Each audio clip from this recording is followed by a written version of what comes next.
The gavel was about to fall on the ugliest divorce in New York high society. Jonathan Sterling, the titan of tech founder of Nexus Dynamics, smirked as his lawyer painted his wife Catherine as a vapid socialite, a gold-digging freeloader who had contributed nothing to his billion-dollar empire. He was the genius, the rainmaker. She was just the pretty accessory who spent his money. The press packed into the courtroom gallery, scribbled furiously, ready to print the salacious headlines. Jonathan was worth hundreds of millions, and Catherine was about to walk away with court-ordered scraps. But they all underestimated the woman who had been his silent partner for 2 decades. They mistook her silence for weakness. What she did next wasn't just a legal maneuver. It was a declaration of war that would unravel a dynasty, expose a breathtaking betrayal, and prove that the quietest person in the room is often the most powerful. The air in courtroom 3B of the New York County Supreme Court was thick with a toxic cocktail of schadenfreude and expensive perfume. It was the arena for the city's most brutal marital gladiatorial contests, and today's main event was Sterling versus Sterling. On one side sat Jonathan Sterling, looking every inch the master of the universe. His suit was a custom-tailored Zegna, a whisper of dark gray silk that probably cost more than the average spectator's car. His silver hair was perfectly coiffed, his jawline sharp, his tan suggesting a recent carefree weekend in the Hamptons, not the gutting of a 20-year marriage. He exuded an aura of untouchable power, occasionally leaning over to whisper something to his lawyer Marcus Thorne, a man who looked less like an attorney and more like a predator who had successfully disguised himself in a suit. On the other side, looking small and isolated at her own polished table, was Catherine Sterling. To the casual observer, she fit the part Jonathan's team was so carefully crafting. She was beautiful, elegant, and understated in a simple but chic navy blue dress. Her honey blonde hair was pulled back in a neat chignon, and her hands were clasped tightly in her lap. The press saw a trophy wife, a woman who had lived a fairy tale life of charity galas, Fifth Avenue shopping sprees, and summers in Saint-Tropez. They saw the end of the line. Mrs. Sterling. Marcus Thorne began, his voice oozing a theatrical sympathy that didn't reach his cold, calculating eyes. Could you please outline for the court your contributions to Mr. Sterling's company, Nexus Dynamics? Catherine's lawyer, a sharp, raven-haired woman named Isabella Rossi, stood up. Objection, Your Honor. The nature of my client's contributions to the marriage is what we are here to establish. Mr. Thorne's line of questioning is leading and intended to belittle my client. Sustained. Judge Marianne Hayes said, her voice dry as parchment. Mr. Thorne, rephrase. Or better yet, get to a point. Thorne gave a slight bow, a smirk playing on his lips. Of course, Your Honor. Let me be more direct. Mrs. Sterling, you are not listed as an employee of Nexus Dynamics, are you? No. Catherine said, her voice quiet but clear. You hold no official title, no vice president, no director, no manager. None. You have no degree in computer science, software engineering, or business administration. I have a degree in art history, Catherine stated. A low murmur rippled through the gallery. Thorne paused, letting the implication hang in the air. Art history. He made it sound like a degree in basket weaving. So while your husband, my client Thorne continued, turning to gesture dramatically at Jonathan, was working 18-hour days, coding, taking meetings with venture capitalists, building a global empire from the ground up, while he was creating a company that employs over 5,000 people. What precisely were you doing? Were you, for instance, attending the Met Gala? Objection, Isabella shot back. I'll allow it. The judge sighed, looking unimpressed. Answer the question, Mrs. Sterling. Catherine's eyes flickered toward Jonathan. He wasn't looking at her. He was staring straight ahead, a faint, arrogant smile on his face. It was the same smile he'd had on their third date when he'd told her he was going to change the world, and she had foolishly believed he meant they would. Yes, I attended the Met Gala, Catherine said. I also chaired the committee for the Children's Literacy Fund, raising over $3 million. I oversaw the complete renovation of our 3 properties, managed a household staff of 12, and raised our 2 children often alone while my husband was building his empire. So you were a homemaker? A very successful one with a very generous budget, I might add, Thorne countered smoothly. A budget provided entirely by Mr. Sterling's hard work. You decorated houses he paid for.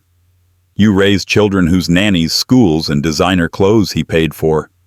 You attended charities to which he wrote the checks. These are the actions of a beneficiary, Mrs. Sterling, not a partner. Every word was a carefully aimed dart dipped in the poison of public humiliation. Jonathan had coached Thorne well. This was his narrative. He was the creator, the genius, the source of all wealth and success. She was the spender, the dependent, the beautiful void, who had simply been lucky enough to be attached to him. For 20 years, Catherine had played her part. She'd been the perfect corporate wife. She hosted flawless dinner parties where she charmed investors and remembered the names of all their children. She smoothed over Jonathan's social gaffes, his arrogance, his temper. She was the velvet glove on his iron fist.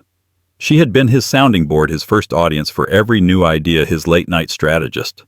She had listened to his fears and celebrated his triumphs, all while her own ambitions, her own identity were carefully packed away and stored in the attic of their marriage gathering dust. Their life had been a whirlwind of success. The first small apartment in Brooklyn gave way to a sprawling Soho loft, then a townhouse on the Upper East Side. The used Volvo was replaced by a series of ever more expensive German cars. Nexus Dynamics, which started as a whisper in their tiny living room, became a roar that echoed on Wall Street. Its flagship product, the Synapse operating system, was Jonathan's brainchild, a revolutionary piece of software that streamlined data management for massive corporations. It had made him a legend and a billionaire. But Catherine remembered the night Synapse was born. It wasn't in a sleek boardroom.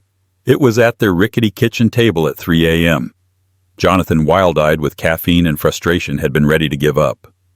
The core of his code was brilliant, but the user interface was a disaster. Clunky, unintuitive. He was a back-end genius, but he had no feel for the user. Catherine, who had spent her university days studying the flow and composition of Renaissance paintings, looked over his shoulder. "It's cluttered, Johnny," she'd said softly. "There's no focal point. The user doesn't know where to look. It needs to breathe. Think of it like a canvas. What's the first thing you want them to see? What's the most important action?" She'd grabbed a napkin and started sketching, not with code, but with shapes and lines, creating a visual hierarchy, a flow. That napkin sketch became the blueprint for the Synapse interface, the very thing that made it so commercially successful. He never gave her credit. Not once. Now, in the cold light of the courtroom, that memory felt like a betrayal sharp enough to draw blood. Thorne was winding up for his closing argument for the day. "Your Honor, the facts are simple. Mr. Sterling built a billion-dollar company through his own genius and relentless effort. Mrs. Sterling, while a dedicated mother and a charming hostess, contributed nothing to that success. She enjoyed the fruits of his labor, a lifestyle of unimaginable luxury, but she was not a partner in the business. Therefore, our settlement offer, a generous one I might add, of $10 million in the Hamptons property is more than fair. It is in fact exceedingly magnanimous. $10 million. To the world it was a fortune. To Jonathan Sterling it was a rounding error, a way to swat her away like a fly. It was a final insulting stamp of her worthlessness in his eyes. Judge Hayes looked at Catherine. "Mrs. Sterling, do you have anything to say in response to this?" Catherine's heart was pounding. This was it. The moment she had been rehearsing in her mind for months, the moment that had kept her awake through countless lonely nights in the guest room of her own house. Isabella gave her a subtle, encouraging nod. Catherine looked at her husband. For the first time that day, Jonathan met her gaze. His eyes were cold, dismissive. He was already looking past her to his next acquisition, his next victory. "Yes, Your Honor." Catherine said, her voice shaking slightly but gaining strength with every word. "Mr. Thorne is correct about a few things. I don't have a degree in computer science. I don't have an official title at Nexus Dynamics. But he is mistaken about one very crucial point." She paused, letting the silence stretch. She reached into the leather portfolio in front of her, her movements deliberate and calm. The reporters in the gallery leaned forward, sensing a shift in the current.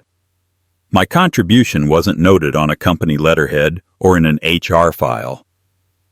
Catherine continued, her voice now steady and resonant. It was a foundational contribution, the kind that comes before the company even has a name. She slid a document across the table to her lawyer. It was old, the paper slightly yellowed, folded into neat squares. Isabella took it, unfolded it, and her expression remained perfectly neutral, but a flicker of triumph ignited in her eyes. "Mr. Thorne claims I contributed nothing," Catherine said, her voice ringing with newfound power. "But I'd like to ask my husband through the court if he remembers a night in February of 2004 at our kitchen table in Brooklyn. I'd like to ask him if he remembers being so broke that he couldn't afford the $1,500 incorporation fee for his new company." Jonathan's smirk faltered. A flicker of something annoyance memory crossed his face. "I remember it," Catherine said, her gaze locked on his. "Because I paid it. From a small inheritance my grandmother left me, and in return for that seed money, and for my non-contributions to the business plan, he gave me something." Isabella Rossi stepped forward. "Your Honor, we would like to present Exhibit A." She placed the document on the clerk's desk. "This is the original incorporation document for the entity that would become Nexus Dynamics, and along with it a private stock transfer agreement signed by both Mr. Sterling and Mrs. Sterling on that same day." Thorne and Jonathan both looked utterly bewildered. "What is this?" Thorne demanded, striding forward. "It's a simple document, Mr. Thorne," Isabella said, her voice cutting through the stunned silence of the courtroom. "It grants Catherine Sterling, in exchange for her initial investment and intellectual contributions, a 49% founding share in the company." The air was sucked out of the room. The reporters gasped. Jonathan Sterling's face, which had been a mask of arrogant composure, turned a ghastly shade of white. His jaw went slack. The master of the universe suddenly looked very, very small. He stared at Catherine, truly seeing her for the first time in years. The quiet, elegant woman at the defendant's table was gone. In her place sat a queen, and she had just moved her most powerful piece onto the board. It wasn't just a checkmate in their divorce.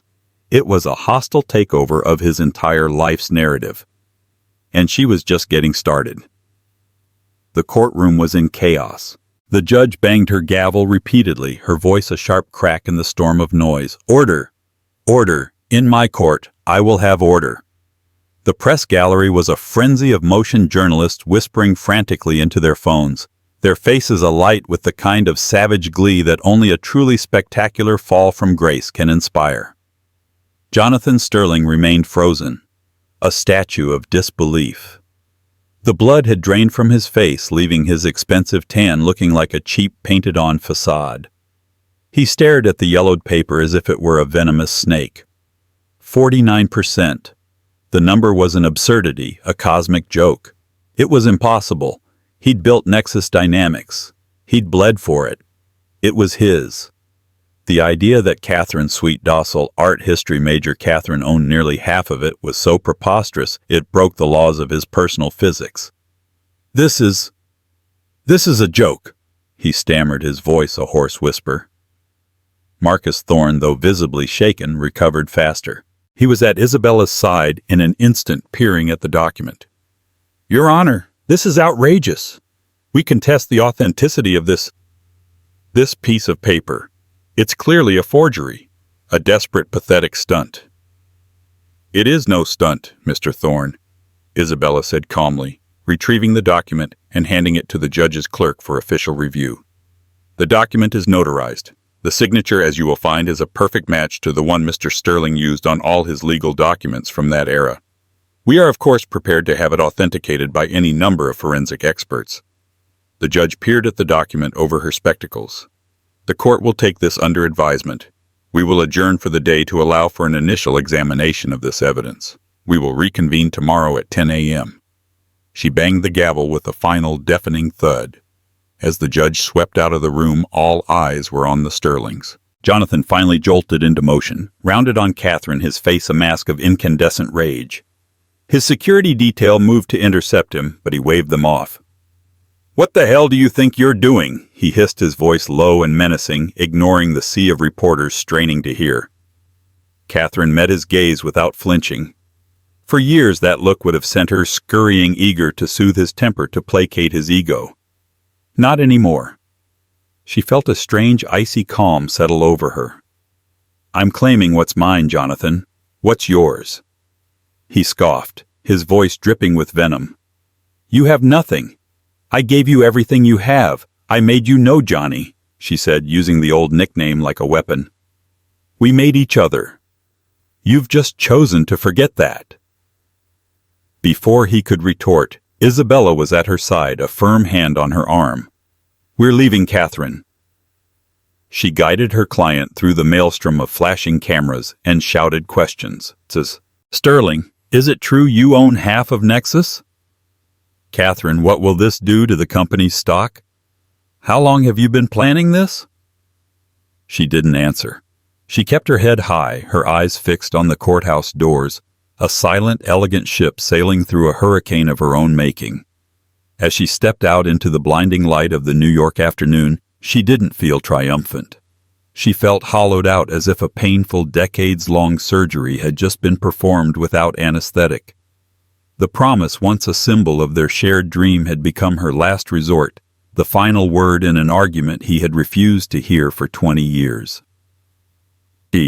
That night, alone in the sterile luxury of the hotel suite that had become her refuge, Catherine allowed herself to remember. The memory wasn't a sepia-toned fantasy. It was vivid, textured, and real. February 2004. Their apartment in Brooklyn wasn't just small. It was a shoebox with a view of a brick wall. The floorboards creaked, the radiator hissed like a dying animal, but it was theirs. And it was filled with energy, with the frantic, hopeful buzz of creation. Jonathan was 28, a brilliant, obsessive coder who had just been laid off from a soulless corporate tech job. He saw it as an opportunity, the push he needed to finally build his own thing. He was electric in those days. He would pace the small living room for hours, waving his hands, talking a mile a minute about data funnels and processing architecture. Catherine, then 26, would listen curled on their lumpy second-hand sofa.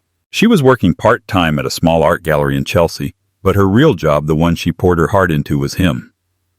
She didn't understand the intricacies of his code, but she understood systems. She understood flow structure and presentation.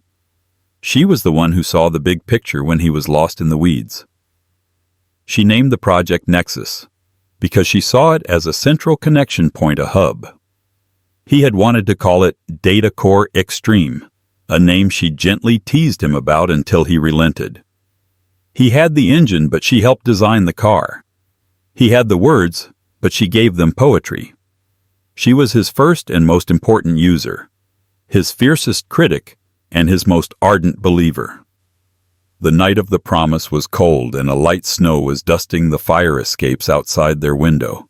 Jonathan was slumped at the kitchen table, the picture of despair. "It's over before it even started," he mumbled into his coffee mug. "The lawyer wants $1,500 to file the incorporation papers." $1,500. We have, what, $300 in the bank? Catherine looked at him, at his slumped shoulders and the genuine fear in his eyes. This wasn't the arrogant titan he would become. This was just a brilliant, scared young man with a dream that was about to die for the price of a used car. "I have it," she said quietly. He looked up. "What, I have it?"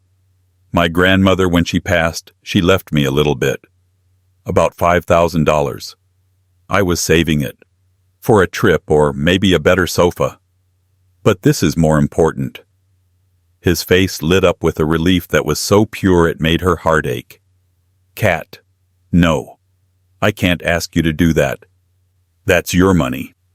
"It's our money," she corrected him, walking over and putting her hands on his shoulders. "I believe in this, Johnny. I believe in you." He stood up and pulled her into a fierce hug, burying his face in her hair. "When this thing takes off," he whispered, his voice thick with emotion, "you won't have to worry about a thing. You're my partner in this, Kat. My real partner. In everything." The next day they went to the lawyer's dusty office. Catherine wrote the check from her small personal account. The lawyer, a harried man named Mr. Abernathy, pushed the incorporation documents across the desk. Jonathan signed with a flourish. Then he stopped. He looked at Catherine, his eyes shining with sincerity. He pulled out a blank sheet of paper from his briefcase. "I want to make it official," he said.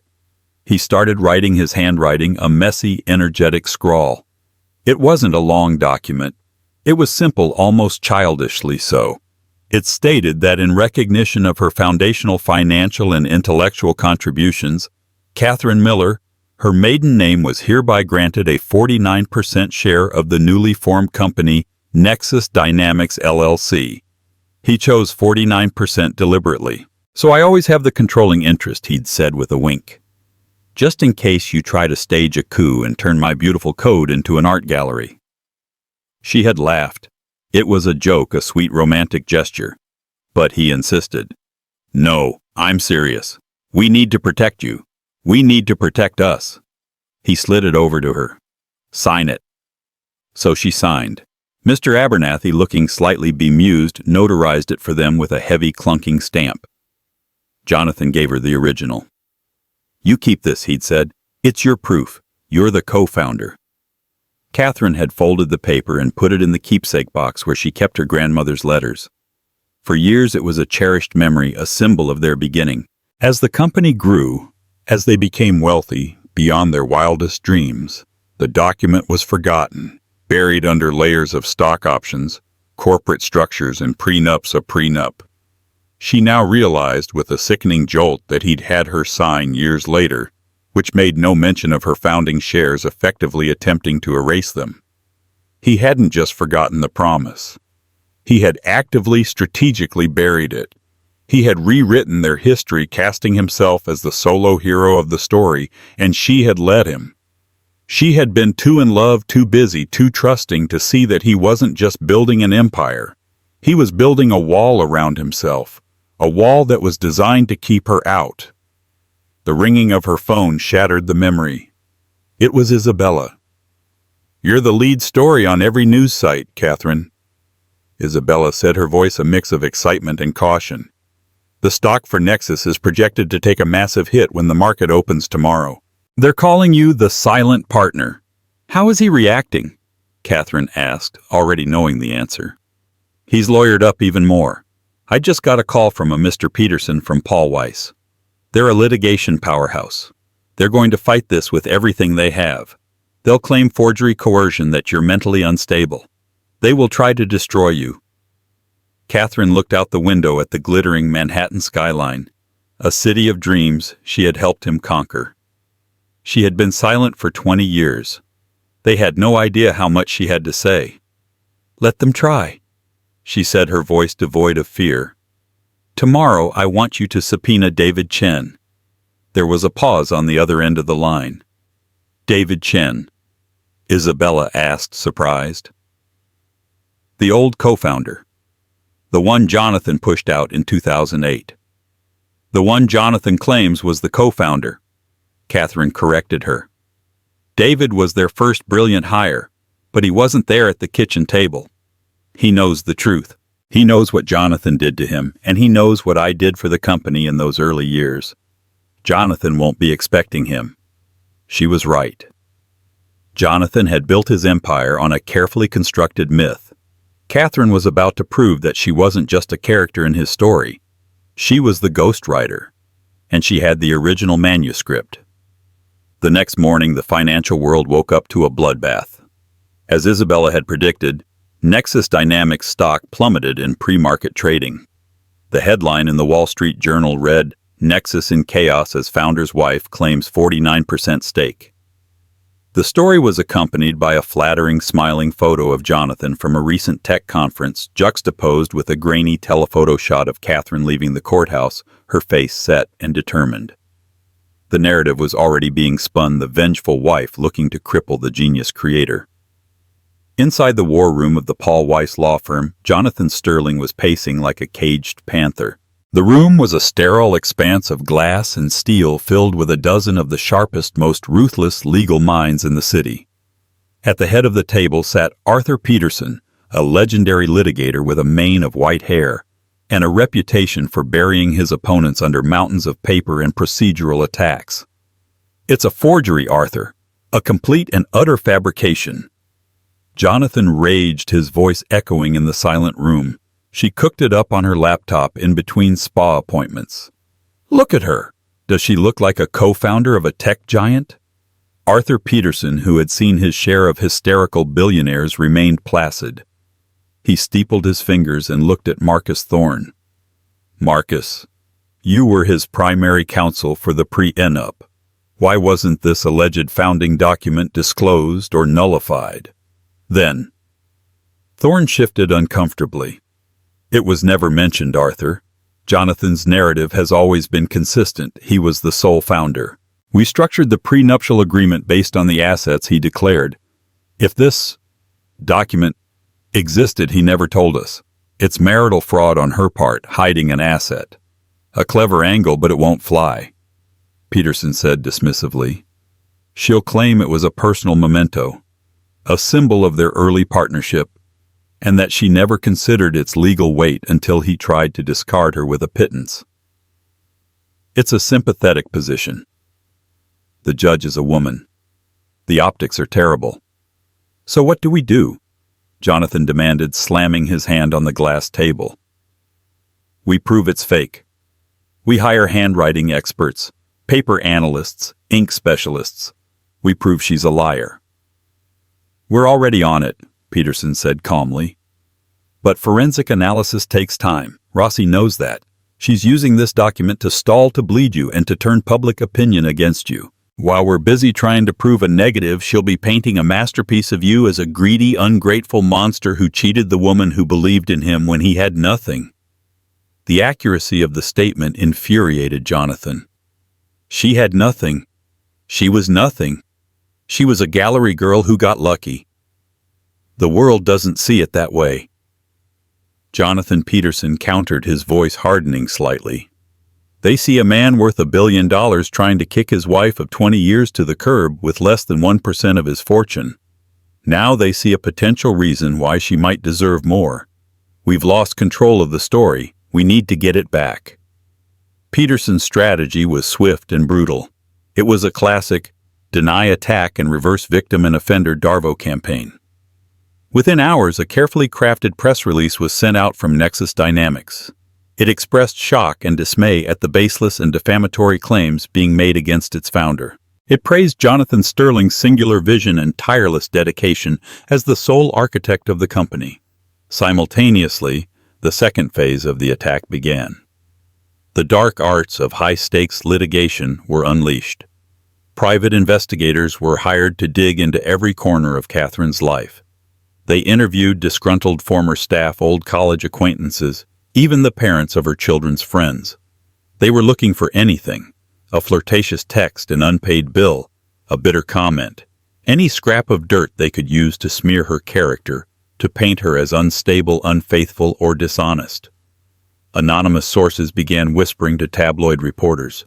Stories appeared online hinting at Catherine's close friendship with her tennis instructor. They mentioned her lavish spending habits, citing specific purchases of jewelry and couture gowns, all paid for with the joint credit card Jonathan had insisted she use. They were turning her role as a high society wife, a role he had pushed her into a weapon against her. Jonathan, emboldened by the counteroffensive, felt a surge of his old confidence. He was back in his element: warfare. He approved every slimy tactic, every vicious insinuation. He saw Catherine not as the woman he had once loved, the mother of his children, but as a hostile entity to be neutralized, a bug in his perfect system that needed to be erased. Back in her hotel suite, Catherine watched the storm break. Every new headline, every sleazy article Isabella forwarded to her felt like a physical blow. She had expected a fight, but she had underestimated the sheer viciousness of Jonathan's rage. He wasn't just trying to win in court. He was trying to annihilate her. Her children, 18-year-old Liam and 16-year-old Chloe, were caught in the crossfire.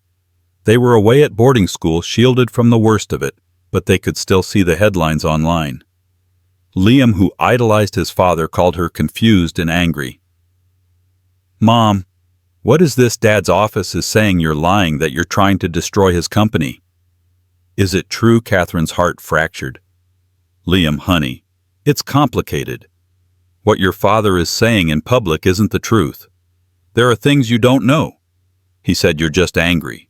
He said you have some fake paper and you're trying to get more money." The words filtered through her son were more painful than anything Marcus Thorne had said in court. "That's not what this is about," she said, her voice thick with tears. "I promise I will explain everything. Just, please don't believe everything you read." Chloe, who had always had a more perceptive and cynical nature, was more supportive but also more frightened. "Are you okay, Mom? People at school are whispering. It's all over social media. They're saying horrible things about you." "I'm okay, sweetie. I'm strong," Catherine lied, feeling anything but. That night she almost broke. The weight of Jonathan's smear campaign, the doubt in her son's voice, the sheer loneliness of her fight. It was overwhelming. She picked up the phone to call Isabella to tell her it was too much, that she would take the original settlement, that she just wanted it all to stop.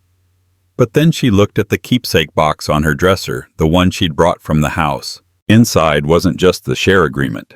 There were old photos, concert ticket stubs, dried flowers, the fossil record of a love that had once been real. And there was the napkin, the one from their kitchen table with her crude sketches of the Synapse interface. She had kept it all these years. She remembered Jonathan's excitement that night, how he'd called her his secret weapon. He hadn't just used her money, he had used her mind. He had taken her ideas, her insights, her strategies, and presented them as his own. The 49% stake wasn't just for the $1,500. It was for all the invisible, uncredited work she had done. It was for being the ghost in his machine. Her trembling stopped. The resolve hardened in her veins once more. He had left her no choice. He wanted a war.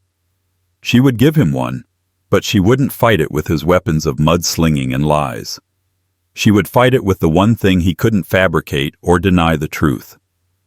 She called Isabella back. "Is the subpoena for David Chen confirmed?" "Yes," Isabella replied. "He's been served. He's agreed to testify." "Good," Catherine said. "And I want you to file a motion. I want to formally petition for a full audit of Nexus Dynamics finances going back to its inception. And I want access to the original server logs and development archives for the Synapse project from 2004 to 2006. There was a moment of silence as Isabella processed the implications. This was a massive escalation. It went beyond proving the share document. It was a direct assault on the core myth of Jonathan's genius. Catherine, Isabella said carefully, "That is an incredibly aggressive move. They will fight it tooth and nail. You're not just claiming ownership, you're claiming authorship." "I'm not claiming it, Isabella," Catherine said, her voice as cold and clear as steel. "I'm proving it. Jonathan thinks this is about money. He's about to find out it's about credit. He took my life's work. I'm here to take it back." The motion for a full financial audit and access to the early Synapse development servers sent shockwaves through Jonathan's legal team. It was a brilliant, audacious move. Catherine wasn't just defending the validity of her share certificate anymore. She was going on the offensive, targeting the very heart of Jonathan's public identity. "She's bluffing," Jonathan insisted, though. A new cold knot of anxiety was tightening in his stomach. "There's nothing on those servers." "Are you sure?" Jonathan Arthur Peterson asked, his gaze sharp and penetrating. 20-year-old servers, backups of backups. Is there any possibility, any chance at all, that her fingerprints are on the early development? Any emails, any memos, any logs that might credit her? "No, I was the coder. I was the architect. She was there. She brought me coffee. She made encouraging noises." "That's it," he snapped. But even as he said it, his mind flashed back to those late nights, to her, leaning over his shoulder, to her sketches on napkins, to their conversations about user flow and intuitive design. He had dismissed it as wifely support, but had she seen it as collaboration? The judge, intrigued by the new filing and the sheer audacity of Catherine's claim, granted the motion. It was a stunning victory for Isabella Rossi's team.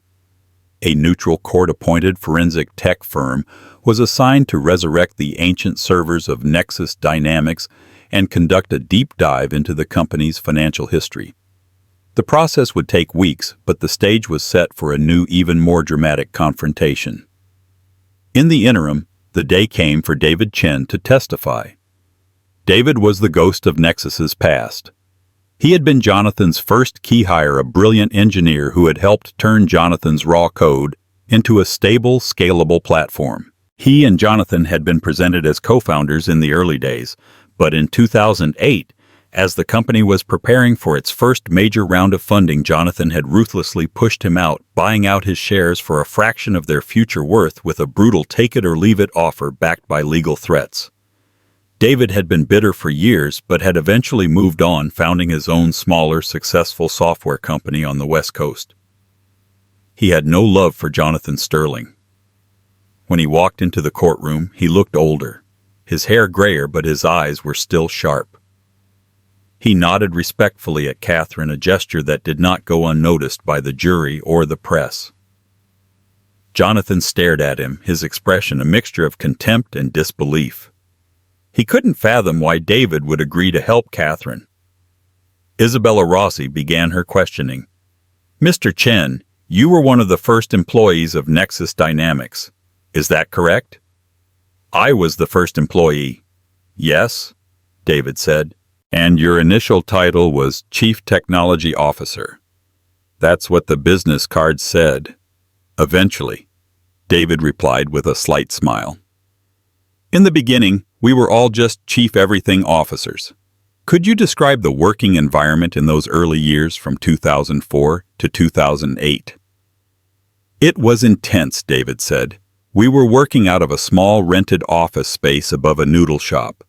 It was mostly just me and Jonathan hunched over computers 20 hours a day. And Catherine." At the mention of her name, a ripple went through the courtroom. Jonathan stiffened. "Catherine Sterling was there?" Isabella asked, her voice filled with polite curiosity. "She wasn't on the payroll, if that's what you mean," David clarified. "But she was always there, especially at night. She'd bring us food because we'd forget to eat. But more than that, she was our first focus group, our first product manager, really." Marcus Thorne shot to his feet. "Objection. The witness is speculating about the defendant's role." "Overruled," the judge said. "The witness is describing his own experience." "Please continue, Mr. Chen." Jonathan David continued, his gaze shifting to the man who had betrayed him. "Is a genius at back-end architecture.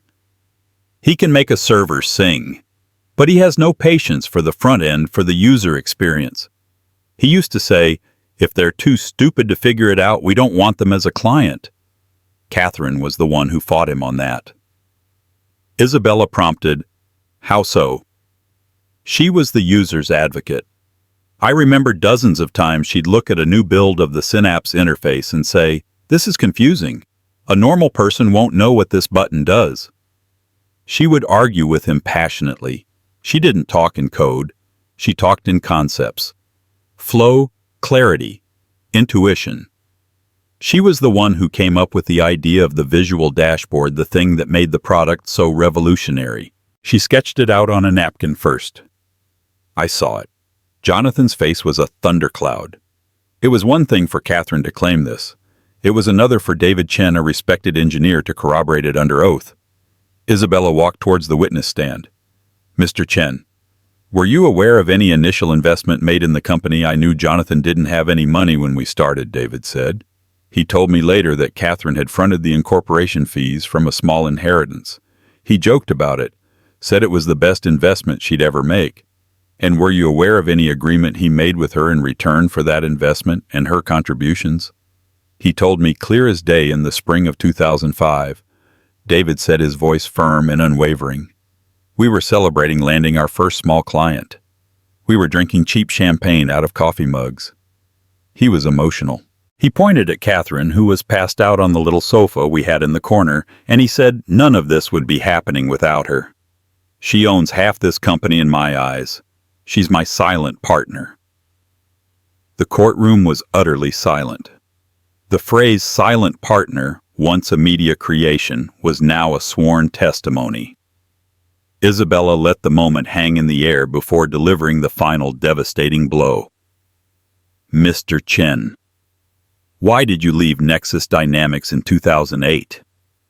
David's expression soured. I was forced out. Jonathan was preparing for a big venture capital round. The VCs wanted a clean cap table, a simple story. The story was Jonathan Sterling, the singular genius. A co-founder, even one with a small stake like me, complicated that narrative. He told me the investors insisted. He made me a lowball offer and told me his lawyers would bleed me dry if I fought it. I found out later he'd lied. It was his decision entirely. So he erased you from the company's history to secure funding? Isabella asked. Yes. Is it your opinion that he did the same thing to his wife? Objection, Thorne yelled, leaping up. Sustained, the judge said. The jury will disregard the witness's opinion. But the damage was done. The parallel was clear and undeniable for everyone in the room. Jonathan Sterling didn't just have a pattern of taking credit. He had a pattern of erasing his partners. He had done it to David, and now it seemed certain he had tried to do it to Catherine. David Chen's testimony was a disaster for Jonathan. His carefully constructed image was cracking. The story of the lone genius was being replaced by the story of a ruthless operator who took what he needed from people, their money, their ideas, their loyalty, and then discarded them when they were no longer useful. But the worst was yet to come. A week later, the forensic tech firm delivered its report. It was a dense, 300-page document, but Isabella Rossi walked the court through the most damning findings. The financial audit revealed a labyrinth of offshore accounts and shell corporations Jonathan had set up years ago designed to obscure his true net worth. He hadn't just been hiding assets from Catherine for the divorce. He had been systematically deceiving the IRS for over a decade. It was tax fraud on a massive scale. But the true bombshell came from the server logs. The techs had managed to recover fragments of an internal messaging system Jonathan and David had used in the very early days. Most of the logs were corrupted, but there were snippets, digital ghosts from the past. Isabella displayed one on the large courtroom screen. It was a message from Jonathan to David dated October 2005. J. Sterling, can't crack the UI. It's a mess. Users are getting lost in the setup wizard. D. Chen, let's push the deadline. We can rework it. J. Sterling, no. I'll run it by Kat tonight. She's got a weird knack for this stuff. She always sees the simple path. Another fragment from a week later, J. Sterling, Kat fixed it. Sketched the whole damn thing on a placemat from the diner. It's brilliant, pure genius. Don't tell her I said that. Her art history degree is finally paying off. LOL. The courtroom stared at the screen. The casual, joking tone of the message made it all the more devastating. It was incontrovertible proof in Jonathan's own words that Catherine wasn't just a muse. She was an active, essential contributor to his most successful product. He knew it. He valued it. And then he buried it. Jonathan Sterling sat slumped in his chair, his face ashen. His lawyers, Peterson and Thorne, looked at him with undisguised fury. He had lied to them, and his lies had led them all off a cliff. He had been so consumed by his own myth that he had forgotten that the digital world, his world, never truly forgets. The ghost in the machine had come back to haunt him. Catherine watched him from across the courtroom, feeling not hate, but a profound, aching pity. He had built a gilded cage of success and lies, and in his desperate attempt to keep her from her share, he had ended up trapping himself inside it. The battle for the money was already won. The battle for the truth was now over. All that was left was the final spectacular collapse. The final day of the trial had the atmosphere of a public execution. The revelations from the server logs and the financial audit had transformed the case from a messy high-society divorce into a full-blown corporate scandal. The courtroom was overflowing with a line of spectators and reporters stretching down the hallway. The Securities and Exchange Commission had already announced a formal investigation into Nexus Dynamics based on the evidence of financial fraud. The empire was crumbling. Jonathan Sterling arrived looking like a ghost of his former self. The bespoke suit hung loosely on his frame. His face was pale and drawn, the arrogant smirk replaced by a hunted expression. He avoided all eye contact, staring at the polished wood of his defendant's table, as if it were the last solid thing in a world that was dissolving around him. Arthur Peterson and Marcus Thorne sat beside him, their faces grim, their relationship with their client clearly strained to the breaking point. They were no longer there to fight for his victory, merely to manage the terms of his surrender.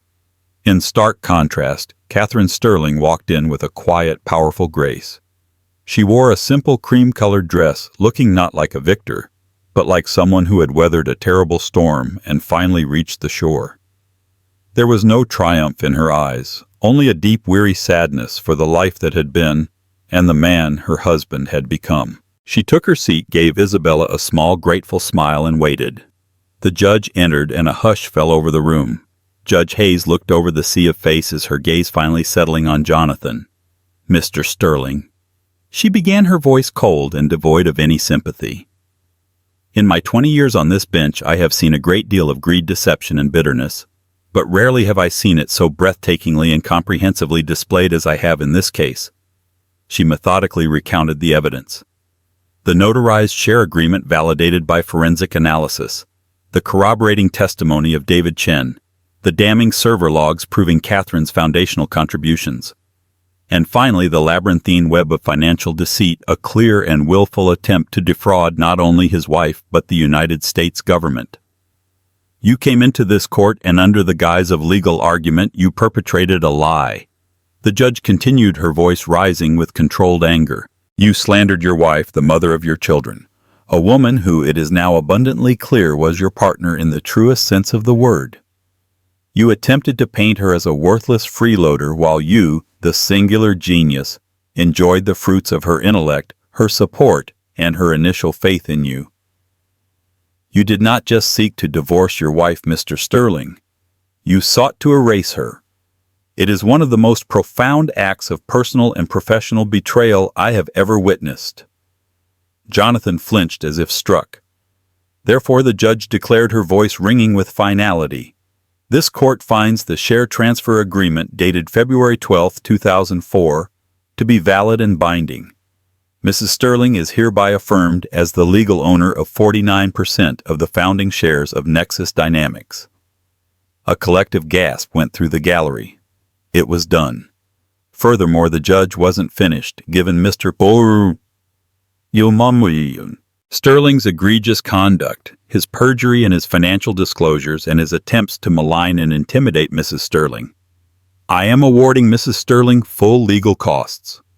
Additionally, all assets held in the undeclared offshore accounts will be frozen and subject to further investigation by the relevant authorities. A transcript of these proceedings will be forwarded to the U.S. Attorney's Office and the Internal Revenue Service for their review." It was a total unconditional surrender. Jonathan had not only lost half his company, he had lost his reputation. His freedom was in jeopardy, and the empire he had built on a lie was now poisoned fruit. Judge Hayes banged the gavel. "This court is adjourned." As the room erupted into a cacophony of noise, Jonathan Sterling finally broke. He slumped forward, his head in his hands, a choked, guttural sob escaping his lips. The Titan had fallen. His lawyers put their hands on his shoulders, not in comfort, but to physically guide their disgraced client out of the courtroom, shielding him from the ravenous press. Catherine remained seated for a long moment, watching him go. She felt a phantom limb of their shared past ache.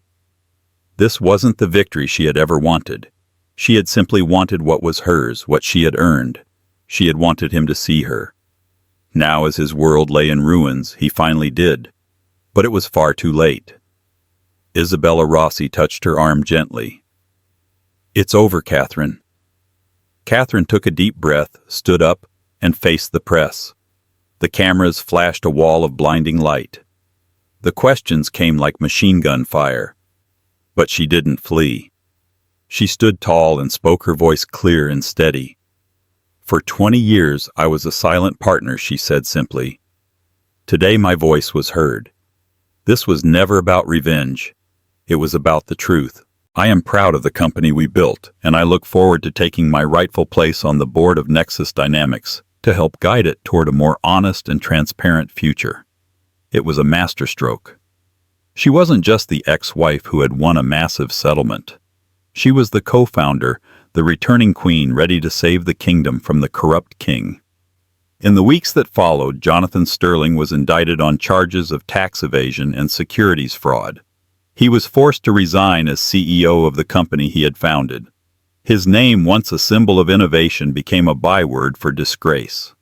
Catherine, true to her word, took her seat on the board. She didn't seek to run the company day to day, but she became its moral compass. Her first act was to reach out to David Chen, offering him a public apology on behalf of the company and a generous settlement for his past treatment.